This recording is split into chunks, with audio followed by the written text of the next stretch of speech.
আজকাল নিজের একটি ফেসবুক পেজ থাকা মানে হলো নিজের পরিচয়, ব্র্যান্ড বা বিজনেসকে অনলাইনে পরিচিতি করে তোলা। তুমি যদি বিজনেস শুরু করো, কন্টেন্ট তৈরি করো কিংবা স্রেফ নিজের প্রেজেন্স বাড়াতে চাও, তাহলে ফেসবুক পেজ তোমার প্রথম ধাপ। আজকের ভিডিওতে দেখাবো কিভাবে খুব সহজে একটি প্রফেশনাল ফেসবুক পেজ তৈরি করবে, সেটাকে অপটিমাইজেশন করবে এবং কিভাবে কাজ করবে শুরু থেকে ভালো রেসপন্স পাওয়ার জন্য। এটা নিয়ে আজকে আমার ভিডিও। ফেসবুক পেজ হলো তোমার ব্র্যান্ডের একটি অফিসিয়াল পরিচয়। এটা ব্যক্তিগত প্রোফাইলের মতো নয়। এখানে তুমি ইনসাইট পাবে, অ্যাড রান করতে পারবে, পেজ রোল ম্যানেজ করতে পারবে, আর সবচেয়ে বড় কথা, মানুষ তোমাকে খুঁজে পাবে এবং ফলো করতে পারবে। চাইলে কেউ তোমার প্রোফাইলে ফলো করতে পারে না, কিন্তু পেজ সবাই দেখতে পারে, ফলো করতে পারে, রিভিউ দিতে পারে। তার জন্যই প্রথমে আমাদের প্রয়োজন একটি প্রফেশনাল ফেসবুক পেজ খোলা।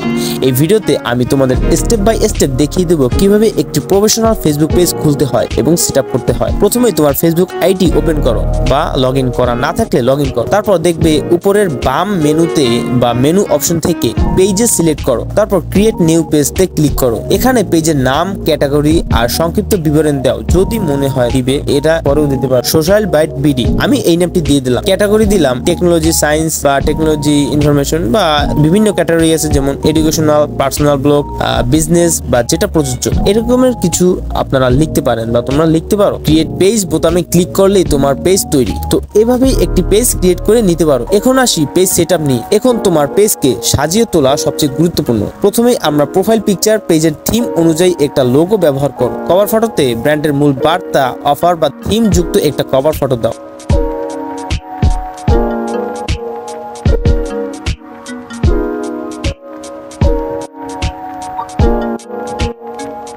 তারপর আসি এডিট পেজ ইনফো। এখানে আসে ওয়েবসাইট, যদি থাকে তোমাদের ওয়েবসাইট লিংক, সেটা এখানে দিয়ে দিতে পারো। তারপর আছে মোবাইল নাম্বার যদি থাকে তাও তোমরা দিয়ে দিতে পারো। তারপর আছে ইমেল অ্যাড্রেস, যদি তোমাদের ইমেল অ্যাড্রেস থাকে তাহলে তোমরা এটা এখানে দিয়ে দিতে পারো। লোকেশন, যদি লোকাল বিজনেস হয় তাহলে তোমরা দিয়ে দিতে পারো। তারপর আসি পেজ রুলস এন্ড পারমিশন। তুমি চাইলে অন্য কাউকে পেজ অ্যাডমিন, এডিটর বা মডারেটর করতে পারো। এজন্য প্রথমেই তোমরা সেটিংসে চলে যাও, পেজ রুলসে যাও। তারপর যার ইমেল বা নাম দেবে সে পাবে অ্যাক্সেস। যদি টিম থাকে তাহলে কাজ ভাগ করার জন্য এটা খুব দরকারি। এখন আসি পেজ অপশন বা সেটিংসে। একটি পেজের যা যা সাধারণত সেটিংস করতে হয়, প্রথমে তোমরা চলে যাবে প্রাইভেসি সেটিং। এখানে আছে তোমার প্রাইভেসি সেটিং এ আছে। তারপর আছে তোমাদের মেসেজিং, অটো রেসপন্স অন করতে পারো মেসেজিং এর মাধ্যমে। তারপর আছে নোটিফিকেশন, কোনো টাইমে কিভাবে নোটিফিকেশন পাবে সেই অনুযায়ী তোমরা নোটিফিকেশন অ্যাড করতে পারো। তারপর আছে পেজ ভিজিবিলিটি, চাইলে পেজ হাইড করে রাখতে পারো এটার মাধ্যমে। তারপর আছে প্রোফানিটি ফিল্টার, খারাপ শব্দ ব্লক করতে এটা অন করে দিতে পারো তোমরা। তারপর আসি কন্টেন্ট প্ল্যান এন্ড প্রথম পোস্ট। পেজ খুলে ফেললে এখন দরকার কিছু ভালো কন্টেন্ট। তুমি চাইলে নিচের মতো একটি কন্টেন্ট প্ল্যান করে নিতে পারো। প্রথমে দিতে পারো ইন্ট্রো ভিডিও বা পোস্ট, তোমার সার্ভিস বা কাজের বিবরণ, কিছু ইউজার রিভিউ যদি থাকে, নিয়মিত কিছু টিপস এন্ড ট্রিক্স। প্রথম পোস্টে মানুষকে স্বাগত জানাও আর বলো কি ধরনের কন্টেন্ট তারা এখানে পাবে। তারপর আসি কিভাবে ফলোয়ার বাড়বে। শুধু পেজ খুলে রাখলেই হবে না, নিয়মিত কন্টেন্ট পোস্ট করতে হবে। বন্ধুদের ইনভাইট করো, রিলেটেড গ্রুপে কন্টেন্ট শেয়ার করো, হ্যাশট্যাগ ব্যবহার করো, অল্প বাজেটে বুস্ট করো কিছু পোস্ট, রিলস বানাও। এগুলোতে রিচ অনেক বেশি।